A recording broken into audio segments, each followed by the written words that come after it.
Hello students, I am Roshni. Welcome to Tapti study classes channel. तो आज मैं आपको बताने वाली हूँ क्लास 11th केमिस्ट्री के महत्वपूर्ण प्रश्न चैप्टर 1, 2, 3 और 9 और 10 सभी के महत्वपूर्ण प्रश्न आपको आंसर सहित बताऊंगी। तो आपको वीडियो को अंत तक देखना है और साथ ही साथ यदि आप चैनल पर नए हो तो चैनल सब्सक्राइब जरूर कीजिए। और यदि आपने टेलीग्राम ग्रुप अभी तक ज्वाइन नहीं करा है तो आपको टेलीग्राम ग्रुप भी ज्वाइन करना है। इसकी लिंक आपको डिस्क्रिप्शन में मिल जाएंगी। तो इसके पहले भी मैं बहुत सारे महत्वपूर्ण प्रश्न आपको बता चुकी हूँ। यदि आपने वो चैप्टर्स नहीं देखे हैं तो आपको वीडियो देखना है। तो वो वीडियोस को आपको पूरे डिटेलिंग मिल जाएंगे। यहाँ पे मैं आपको मेन क्वेश्चंस कैसे आने वाले पूरे बताने वाली हूँ। तो देखिए, महत्वपूर्ण प्रश्न सबसे पहला है परमाणु और अणु में अंतर स्पष्ट कीजिए। ये आपको गुण के आधार पर अंतर स्पष्ट करना है। तो यहाँ पे परमाणु और अणु में अंतर आप इस प्रकार स्पष्ट कर देंगे तो तीनों अंतर आपके कंप्लीट हो जाएंगे। उसके बाद बहुत महत्वपूर्ण प्रश्न है, जैसा कि इस यूनिट से यूनिट 1 है जो आपकी यहाँ पर यूनिट 1 है। तो आपको जो रसायन की मूल अवधारणा यहाँ पर दी गई है, इससे महत्वपूर्ण 5 लॉ आपको पढ़ना है। तो डाल्टन का परमाणुवाद भी आपको आ सकता है इसके मुख्य बिंदु। तो आपको यहाँ पे 5 पॉइंट में बताना है। उसके बाद में नेक्स्ट महत्वपूर्ण प्रश्न है, तो यहाँ से सबसे ज्यादा आपको द्रव्य संरक्षण का नियम आएगा। उसके बाद में कौन सा आएगा, गुणित अनुपात का नियम। तो यहाँ पर गुणित अनुपात का भी नियम आपको अच्छे से करना है। और उसके बाद में यहाँ से क्या आएगा, स्थिर या निश्चित अनुपात का नियम। तो यहाँ से तीनों नियम हो गए, हमने द्रव्य समान संरक्षण, गुणित अनुपात का नियम और स्थिर या निश्चित अनुपात का नियम। उसके बाद नेक्स्ट नियम है, यहाँ पर ये नियम सब आपको अच्छे से करना है, जैसे कि द्रव्यमान संरक्षण हो गया और यहाँ पर हो गया गुणित अनुपात का नियम। ये सभी आपको अच्छे से बताना है। यहाँ पर आपको उदाहरण भी देके बताने के लिए पूछा जाता है। तो यहाँ पे नेक्स्ट प्रश्न है व्युत्क्रम या तुल्यांक अनुपात का नियम। यदि व्युत्क्रम नियम आता है तो, नहीं तो तुल्यांक अनुपात का नियम आता है तो वो आपको लिखना है। उसके बाद महत्वपूर्ण नियम है गैलुसक का गैस आयतन संबंधी नियम। ये मैंने इंग्लिश मीडियम वाले उसको बताया था उन बच्चों को भी। तो यहाँ पर पहले भी मैं आपको बता चुकी हूँ, हिंदी मीडियम में भी इसके एक्सप्लेनेशन आपको प्रीवियस वीडियो मिल जाएंगे। तो आप उसको पूरा एक्सप्लेनेशन देखना है, पूरी डेफिनेशन। तो आप वो वीडियोस को देख सकते हो। उसके बाद है मूलानुपाती सूत्र की परिभाषा। तो यहाँ पे चैप्टर 1 आपका पूरा कंप्लीट हो जाएगा। आप बढ़ते हैं चैप्टर 2 की ओर। अब देखिए, आपका चैप्टर 2 है, यहाँ से बहुत महत्वपूर्ण है थॉमसन का परमाणु मॉडल। इसको पूरा आपको बताना है, चित्र सहित आपको बताना है। देखिए, मैं परमाणु मॉडल ऐसा क्वेश्चन आता है क्या है और उसको तरबूज मॉडल क्यों कहा जाता है, तरबूज मॉडल क्या है। तो पहले पूरी डिटेलिंग लिख दिया आपने। उसके बाद में सबसे बढ़िया सा चित्र आपको बनाना है थॉमसन का परमाणु मॉडल। यहाँ कंप्लीट हो जाएंगे। उसके बाद में अगला महत्वपूर्ण प्रश्न है, तो इस यूनिट से, जैसे कि पहले यूनिट से हमने देखा पूरे नियम आ रहे थे, तो इस यूनिट से आपको मॉडल्स आएंगे, जैसे थॉमसन का परमाणु मॉडल, दूसरा रदरफोर्ड का परमाणु मॉडल क्या है। तो पहले मॉडल क्या है, कब उत्पत्ति हुई, 1911 में नाभिक की खोज की थी। इस पे भी ऑब्जेक्टिव बन सकता है। तो एक उन्हें पतली पन्नी पर रेडियोएक्टिव पदार्थ का पता। उसके बाद में इसके 4 मुख्य बिंदु आपको लिखना है। उसके बाद में इसका चित्र बनाना पड़ेगा आपको। तो आपको चित्र इस प्रकार से बनाना है रदरफोर्ड का। रेडियोएक्टिव अल्फा प्लस कण बता देंगे यहाँ पे, रेडियम विचलित कण कैसे हो रहे हैं और कौन से कण नाभिक की ओर जा रहे हैं और कौन से विचलित हो रहे हैं। तो उपरोक्त बिंदु के आधार पर इनके निष्कर्ष कौन कौन से वो आपको बताना है, जो इनके निष्कर्ष निकले। तो यहाँ तक केंद्रक में से तो पूरे निष्कर्ष हो गए आपके। उसके बाद में अगला चित्र सहित आपको बनाना है मॉडल। उसके बाद में अगला क्वेश्चन है, उसके बाद में बहुत महत्वपूर्ण प्रश्न है डी ब्रॉगली समीकरण क्या है। तो लुईस डी ब्रॉगली ने सन कौन से सन में बनाया ये बताना है। फिर द्रव्य तरंग के लिए क्या होता है ये भी आपको बताना है। और फिर आइंस्टीन ऊर्जा का। उसके बाद में ये क्या हो जाएगा, आपको पूरा फॉर्मूला हो जाएगा। यहाँ पे लैम्डा क्या हो गया, कण का तरंग दैर्ध्य हो गया। और प्रकाश का वेग क्या हो गया, इलेक्ट्रॉन का वेग क्या हो गया, कण का द्रव्यमान, ये सब आपको बताना है। उसके बाद में क्या हो जाएगा, इसको इक्वेशन में यदि हम सी की जगह पे कुछ और रखें, तो यदि हमने सी के स्थान पर इस प्रकार से रहेगा तो यहाँ पर हमारा डी ब्रॉगली समीकरण इस प्रकार निकलता है। तो यहाँ पर संवेग के आधार पर आपको इस प्रकार निकलता है। तो ये हो गया हमारा डी ब्रॉगली समीकरण। अगला क्वेश्चन है, यहाँ पे आपको हाइड्रोजन स्पेक्ट्रम क्या होता है वो पूछा गया, और साथ ही साथ रेखीय स्पेक्ट्रम इसको क्यों कहा जाता है ये भी आपको पूछते हैं। तो एक ही बात है, इसका उत्तर यहाँ तक हो जाएगा कि यदि पूछा जाता है क्यों कहते हैं तो इतना, और यदि पूरा ही करते हैं स्पष्ट करो तो ज्यादा मार्किंग में आता है। तो आपको इतना पूरा लिखना पड़ेगा, मतलब यहाँ पे पूरा, और साथ ही साथ यहाँ चित्र से भी बताना पड़ेगा आपको, बामर और किस प्रकार से श्रेणी है, पूरा ये आपको बताना पड़ेगा। चलिए इसका डायग्राम देखते हैं। तो देखिए, ये पूरा डायग्राम हो जाएगा, लाइमन श्रेणी, बामर और पाश्चन, ब्रेफेट और कुंडी, पूरी श्रेणी आप बता देंगे।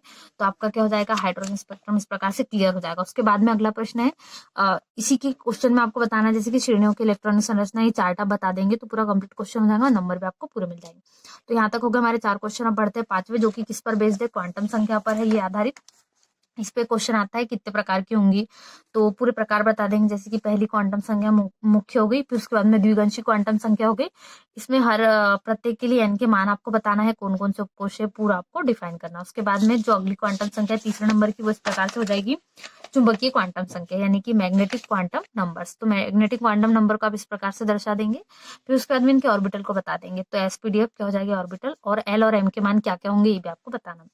और चौथे नंबर की लास्ट क्वांटम संख्या होगी चक्रण, यानी कि स्पाइन क्वांटम, तो वो पूरी आप ऐसे बता देंगे। उसके बाद में अगला महत्वपूर्ण प्रश्न है, कक्ष और कक्षक में अंतर आता है। तो यहाँ पे कक्ष और कक्षक में अंतर मैक्सिमम मैंने बताया था आपको 5 अंतर याद करना होगा। पूरी डिटेलिंग पे भी मैंने इसकी वीडियो बनाई है, आप वो भी देख सकते हैं यदि आपको देखना है तो। और ऑर्बिट और ऑर्बिटल पूरे इसमें अंतर आपको आ जाएगी। तो आपने कितने 2 अंतर पहले मैक्सिमम बता दिए, यदि कम में आता है तो फिर उसके बाद में पूरे 5 अंतर आपको बताना है। तो पांचों अंतर इस प्रकार से हो जाएंगे, तो आपको पांचों अंतर इसमें लिखना है। तो यहाँ पर पूरे पांचों अंतर कोश और कक्ष के आधार पर हो जाएंगे। उसके बाद इसका महत्वपूर्ण प्रश्न है, तो इसका लास्ट क्वेश्चन है यूनिट 2 का, चैप्टर 2 जो हमारा है। इसमें इलेक्ट्रॉनिक विन्यास आपको निकालना है, जैसे कि sodium, aluminium, chlorine, calcium, zinc और कोबाल्ट, इन सब के आपको इलेक्ट्रॉनिक विन्यास निकालना है। तो सबसे पहले परमाणु क्रमांक पता होना, जिससे डेफिनेटली आपको कोई ना कोई इलेक्ट्रॉनिक विन्यास निकालने आएगा। तो इस प्रकार से आपको पूरे इलेक्ट्रॉनिक विन्यास के क्वेश्चन बनना चाहिए, जैसे कि कोबाल्ट का 27 है, इस प्रकार से सभी के इलेक्ट्रॉनिक विन्यास आना चाहिए। तो अब बढ़ते हैं चैप्टर 3 की ओर। तो चैप्टर 3 जो है वो तत्वों का वर्गीकरण, गुणों में आवर्तिता है। इसके महत्वपूर्ण प्रश्न बता चुकी है, यदि आपको वो देखना था आप वो वीडियो भी देख सकते हैं। तो यहाँ पर मैं आपको बताती हूँ किस प्रकार से जो महत्वपूर्ण प्रश्न है। तो ये मेंडलिप का नियम है, यहाँ पे आपको बताना है सबसे महत्वपूर्ण प्रश्न ये आता है मेंडलिप का नियम। उसके बाद में आपको इसके इसकी परिभाषा क्या है पूरी बताना है। उसके बाद में मेंडलिप की आवर्त सारणी आती है, इसके क्या है आवर्त क्या होते हैं, पूरा आवर्त और वर्ग वो पूरा आता है। तो ये मैंने पूरा आपको प्रीवियस वीडियो में बता दिया है, यदि आपको देखना चाहते हैं तो वो भी देख सकते हैं। यहाँ से आपको महत्वपूर्ण प्रश्न आता है, आधुनिक आवर्त सारणी मेंडलिप की आवर्त सारणी श्रेष्ठ क्यों है। तो आप बताएंगे कैसे श्रेष्ठ है, और साथ ही साथ क्या बताएंगे, इसका पूरा श्रेष्ठता का कारण क्या है। पूरे 10 पॉइंट में आप बता देंगे कि श्रेष्ठता क्यों है।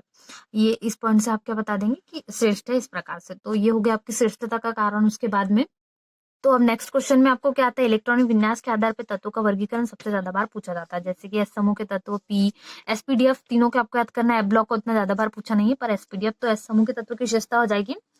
इस प्रकार से आप पूरी विशेषताएं लिख देंगे, तो मैक्सिमम आप 8 से 10 विशेषताएं भी बता सकते हैं एस ब्लॉक की। तो ये हो जाएगी पूरी विशेषता आपको बताना है 8 से 10।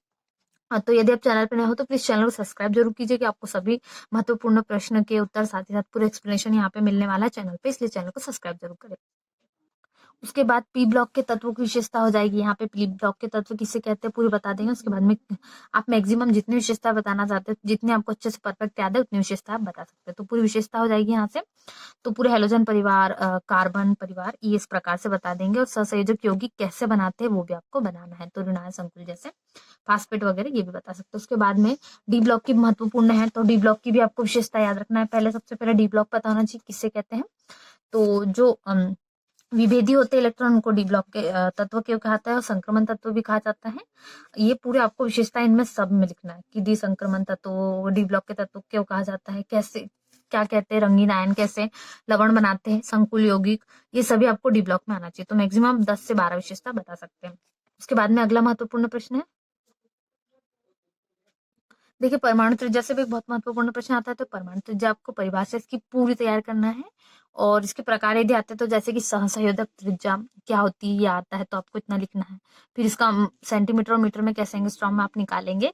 उसके बाद में नेक्स्ट बनती है वान डेर वाल्स त्रिज्या और परमाणु त्रिज्या। तो देखिए वान डेर वाल्स त्रिज्या को भी बेसिकली ऐसे समझा सकते हैं, तो ये हो जाएगी। उसके बाद में धात्विक त्रिज्या जो इसकी लास्ट टाइप होती है, तो धात्विक त्रिज्या को भी आप बता सकते हैं। उसके बाद में अगला प्रश्न है, तो यहाँ से भी आपको प्रश्न आएगा, बोरान का आयनन विभव बेरिलियम के आयनन विभव से कम है स्पष्ट करने। तो बस इलेक्ट्रॉनिक विन्यास आपको स्पष्ट करना। उसके बाद में सेम किसका आएगा, ऑक्सीजन का आयनन विभव नाइट्रोजन के आयनन विभव से कम है क्यों। ये भी आपको इलेक्ट्रॉनिक विन्यास निकालना है पहले, फिर स्पष्ट करना। उसके बाद में आपको आएगा आयनन ऊर्जा। तो यहाँ पे आपको क्या बताना है, आयनन ऊर्जा विभव किसे कहते हैं, इसकी शर्तें और इकाई पूरी बता देगी। तो आयनन ऊर्जा हो गया, अब इसको प्रभावित करने वाले कारक हो जाएंगे। तो ये हो गया आयनन ऊर्जा को प्रभावित करने वाले, पहला नाभिकीय आवेश, और दूसरा कौन सा हो गया जो प्रभावित करता है, वो हो गया परमाणु का आकार। तो नाभिकीय आवेश और परमाणु आकार। उसके बाद में हो जाएगा उपकोष का प्रभाव कैसे पड़ता है, एसपीडीएफ जो 4 उपकोष होते हैं उसका। उसके बाद में क्या हो जाएगा, इलेक्ट्रॉनिक विन्यास का प्रभाव कैसे पड़ता है। और नेक्स्ट हो जाएगा, तो लास्ट हो जाएगा परिरक्षण प्रभाव, जिस पर आयनन ऊर्जा का प्रभावित करते हैं। उसके बाद में इलेक्ट्रॉन लब्धि और विद्युत ऋणात्मकता में अंतर हो जाएगा। तो ये क्वेश्चन हो जाएगा, विद्युत ऋणात्मकता और इलेक्ट्रॉन ग्रहण लेनदेन में अंतर। तो पूरे कितने अंतर बताएंगे आप, तो मैक्सिमम आप 5 अंतर बताएंगे। तो 5 अंतर से क्या हो जाएगा, आपका जो क्वेश्चन है पूरा कंप्लीट हो जाएगा। तो यहाँ पर ये पूरा हो जाएगा, जैसे कि एक मात्रक में है तो इलेक्ट्रॉन वोल्ट प्रति एटम हो जाएगा, और इसका कोई मात्रक नहीं। तो ऐसे अंतर आपको 5 बता देना। तो ये हो गया हमारे चैप्टर 3 के। अब बढ़ते हैं चैप्टर 9 की ओर। तो देखिए आपकी यूनिट 9 क्या, हाइड्रोजन। यहाँ से आपको ज्यादातर ऑब्जेक्टिव आएंगे, लॉन्ग क्वेश्चन बहुत कम आएंगे, तो ऑब्जेक्टिव तैयार कर लीजिए। तो देखिए मैं आपको ऑब्जेक्टिव बताने वाली हूँ। तो यहाँ से आप क्या करेंगे, सबसे ज्यादा ऑब्जेक्टिव तैयार करेंगे। जैसे कि यहाँ पे ऑब्जेक्टिव मैं बता रही हूँ हाइड्रोजन के समस्थानिक पे, और जो उन्होंने नियम दिए उस पर, ऐसे आपको ऑब्जेक्टिव तैयार करना है। तो ये हो जाएंगे आपके किस प्रकार से पूरा ऑब्जेक्टिव। ज्यादातर आपको यहाँ से ऑब्जेक्टिव बनने वाले मेन क्वेश्चन, जैसे कि कुछ परिभाषाएं बनेंगी तो मैं आपको बताने वाली हूँ आगे, तो आपको वीडियो को देखना भी। यहाँ पर देखिए अपने, उसके बाद में इसको चित्र सहित बता देंगे, जैसे कि आर्थ हाइड्रोजन हो गया और पैरा, दोनों के अंतर किस प्रकार से होते हैं। फिर ये हो जाएगा सार्वत्रिक विलायक क्या होता है, जल, तो जल का अणुभार तो डेफिनेटली ये बहुत इंपॉर्टेंट है, पूछा जाएगा, ये मैंने आपको ऑब्जेक्टिव में बताया है। और उसके साथ ही जल का अधिकतम घनत्व हो गया, जैसे कि बर्फ की संरचना खुले पिंजरे के समान। फिर परिभाषा मृदु जल कठोर जल की आपको आना चाहिए, यदि इसमें आपको एक शब्द एक वाक्य में भी आए या एक दो नंबर में भी आए तो दोनों परिभाषा आपको बनना चाहिए। उसके बाद यहाँ पे जल की कठोरता, फिर स्थायी स्थायी दोनों बता देंगे। फिर लेड, जैसे कि हाइड्रोजन गैस का अधिशोषण करती है। रेडियो एक्टिव समस्थानिक आपको पूछ सकते हैं कौन है, तो कौन है, टाइटेरियम। उसके बाद रक्त तप्त लोहे पर भाप, ये भी क्वेश्चन बन सकता है आपको, H2 गैस उत्पन्न होती है। यहाँ से पूरा आपको ऑब्जेक्टिव क्वेश्चन ही नोट करना है, तो नोट करते चलना है आपको, ताकि आपको एग्जाम में अर्धवार्षिक परीक्षा में पूरे क्वेश्चन बन जाए। भारी जल का सूत्र आपको याद रखना है, D2 होता है, और सिंपल का तो H2 पता है सभी को।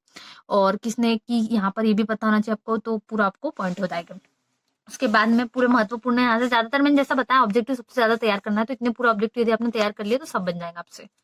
तो हाइड्रोजन पेरोक्साइड का सूत्र, पूरा हाइड्रोजन से संबंधित ही क्वेश्चन आपको यहाँ पे मिलेंगे, जैसे कि H2O का जलीय विलयन अम्लीय, फिर N2O2 का तनु अम्लों में, तो ये पूरे ऑब्जेक्टिव क्वेश्चन है। सबसे ज्यादा यहाँ से सूत्र पूछे जाने की संभावना है, तो सूत्रों को तैयार रखिए, जैसे कि फास्पिन का सूत्र क्या होता है, डाइबोरेन, मोनोबोरेन या कह सकते हैं, इन सभी के सूत्र क्या होते हैं ये भी आपको तैयार रखना है। जैसे कि सिलिकॉन हाइड्रेट हो गया, सिलेन SiH4 जिसको बोलते हैं, व्यापारिक अवस्था में H2O2 की प्रबलता। फिर ये पूरे क्वेश्चन आपको बन सकते हैं यहाँ से। रंगीन क्यों, ये एक मोस्ट क्वेश्चन है, H2O2 प्रतिक्लोर कहलाता है क्यों, यानी कि इसको क्यों कहा जाता है, ये क्वेश्चन बनता है, तो इसका पूरा एक्सप्लेनेशन आपको यहाँ पे मिल जाएगा। फिर और महत्वपूर्ण प्रश्न यहाँ से, पर हाइड्रोल क्या है, ये भी आपको आ सकता है, तो क्या होगा, जो घाव आदि के धोने में हम प्रयोग करते हैं वो विरंजन गुण का विलयन होता है, ये आपको याद रखना है। फिर अशुद्ध जिंक से हाइड्रोजन गैस तीव्रता से क्यों बनती है, शुद्ध जिंक से भी आपको याद रखना है। अब ये क्वेश्चन है, सांद्र H2SO4 अम्ल हाइड्रोजन को शुद्ध करने के लिए प्रयोग में क्यों नहीं ला सकते, तो क्यों नहीं ला सकते, कारण बताना है। क्योंकि क्या होता है, हाइड्रोजन की नमी को सोखकर H2SO4 उत्पन्न करता है, जिससे हाइड्रोजन भाग पकड़ लेता है। ये पूरा आपको आग पकड़ लेता है जल्दी से, इस कारण हम क्या करते हैं, हम यूज नहीं कर पाते, आग लग जाएंगी इसकी वजह से। फिर हाइड्रोजन का योग अपचयन कैसे होता है, तो ये आपको मैक्सिमम एक शब्द एक वाक्य में आ सकता है। उसके बाद मंद क्रिया, हाइड्राइड अंतराल और जल की कठोरता से संबंधित क्वेश्चन, और हाइड्रोजन H2O2 का मिश्रण नोदक के रूप में क्यों प्रयोग में लिया जाता है, बहुत महत्वपूर्ण प्रश्न है, इसको तो आपको बहुत इंपॉर्टेंट है, इसको करना ही है। तो ये हो गया हमारे।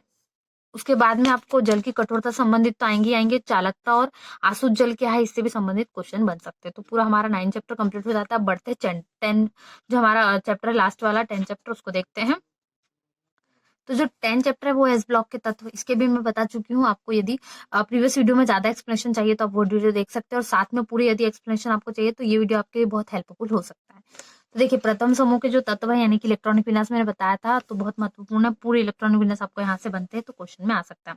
उसके बाद ज्वाला परीक्षण से आपको आ सकता है कि कौन सा रंग देते हैं, क्षार धातु उनका जब विशेष रंग देते हैं तो पूरे रंग आपको याद रखना है कि लिथियम, और इस प्रकार से होता है, सारणी आपको याद होना चाहिए। सबसे महत्वपूर्ण प्रश्न चैप्टर 10 का है, जो जिसको आपको छोड़ना नहीं है, वो है विकर्ण संबंध, इसको अच्छे से क्लियर करना है, जैसे कि मैंने बताया। तो ये पूरा मैंने आपको डिटेलिंग बता दी है चैप्टर 10 में, किस प्रकार से ये विकर्ण संबंध होता है कि यदि लिथियम, एक क्वेश्चन विकर्ण संबंध पे आना तय है, अब वो लिथियम मैग्नीशियम में हो, चाहे बेरिलियम एल्यूमिनियम या बोरान सिलिकॉन या कार्बन फास्फोरस, किन्हीं में से भी एक आपको बनना ही है, तो ये आपको पूरा ऐसा करना है। पूरी समानता है भी लिखना है, ये पूरी डिटेलिंग मैंने आपको समझा दी है, जो चैप्टर 10 का वीडियो उसमें सेपरेट में भी समझाई है, वो भी आप देख सकते हैं। तो विकर्ण संबंध के पूरे 10 समीकरण के पॉइंट वाइज आपको ऐसे बताना है। उसके बाद में क्या होगा, समीकरण जब बताऊंगे तभी कंप्लीट होगा। तो ये पूरे समीकरण आपको बताना है किस प्रकार से पॉइंट वाइज होंगे, छठवां, सातवां, आठवां, नौवां, 10वां, पूरे पॉइंट आपको बताना है। उसके बाद में लिथियम का असामान्य व्यवहार आपको लिखना है। इसी श्रेणी में आपको और आ सकते हैं, जैसे कि मैंने बताया, तो पूरे आपको असामान्य व्यवहार भी इनके याद रखना है। जैसे कि लिथियम का मैं आपको बता रही हूँ, तो ये वाले पूरे हो जाएंगे। उसके बाद में आपको 4 यहाँ पे असामान्य व्यवहार बता दिए, कारण भी। उसके बाद में नेक्स्ट जो होगा वो किससे होगा, द्वितीय समूह के तत्व, यानी कि इनको क्षारीय मृदा धातु। तो क्षार और क्षारीय मृदा धातु में भी हम अंतर देखेंगे, वो भी बहुत महत्वपूर्ण है। सबसे पहले मैंने बोला था आपको इलेक्ट्रॉनिक विन्यास याद होना चाहिए, तो ये पूरा आपको इलेक्ट्रॉनिक विन्यास जब कब होंगे, आज जब परमाणु क्रमांक पता होंगे, तो ये भी बहुत महत्वपूर्ण है। उसके बाद तो इसके भी ज्वाला परीक्षण आपको आते हैं कि कौन सा रंग देता है। यहाँ पर आप देख रहे होंगे आपको 2 तत्व नहीं मिल रहे हैं, उन 2 तत्वों के बारे में मैं आपको बताऊंगी नेक्स्ट में। तो देखिए वो 2 तत्व कौन से थे? बेरिलियम और मैग्नीशियम, जो मैं आपको बताने वाली थी। ज्वाला परीक्षण नहीं देते हैं, तो यही क्वेश्चन बनेगा आपको कि क्यों नहीं देते, तो क्यों क्यों कारण है इसका? तो यहाँ पर ये इसलिए प्रदान नहीं करते क्योंकि ये बुंसल ज्वाला से कोई रंग नहीं, क्योंकि उच्च ऊर्जा के पराबैंगनी विकिरण प्रकाश से, तो यहाँ पर प्रदान करते तक आपका क्या हो जाएगा? इसका आंसर कंप्लीट हो जाएगा। उसके बाद तो यदि आपको बेरिलियम का सामान्य व्यवहार आता है तो आपको इस प्रकार से लिखना है, या फिर इसमें विकर्ण संबंध आता है आपको डेफिनेटली, तो विकर्ण संबंध भी इस प्रकार से लिखना है। इसके भी पॉइंट आपको बताना है, पूरा विकर्ण संबंध बताना है बेरिलियम और एल्यूमिनियम का, पॉइंट वाइज बताएंगे।